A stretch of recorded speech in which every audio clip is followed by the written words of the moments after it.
Alright, so my name is Madison Miller. I am 22 years old and I am currently attending CWI to get my nursing degree. I am also a med tech and a caregiver at an assisted living facility. I live in Boise with my fiance and our 3 kids. So due to this busy schedule that this brings, I am only going to school part-time. However, I do find this an easier way for me to learn because I can focus on the few classes that I am taking rather than being overwhelmed by a bunch of assignments that I'm just trying to get through all at one time. My goal is to earn a nursing degree and then pursue a career in either the labor and delivery unit or in pediatric nursing. And then with the little free time that we do all get, we love to spend it with our family, and given the nice weather, we also like to spend it outdoors. So lately we have done a couple quick overnight camping trips that we can squeeze in, and the kids love to go mudding, so we do that on those rainy days.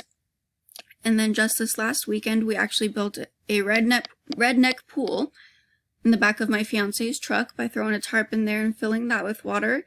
And the kids absolutely loved that. As you can see, we have several of the neighborhood kids in that as well.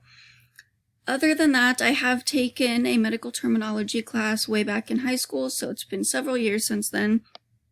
So a lot of this will be a little bit of a refresher, but I'm sure there will be tons of new stuff that I need to learn as well.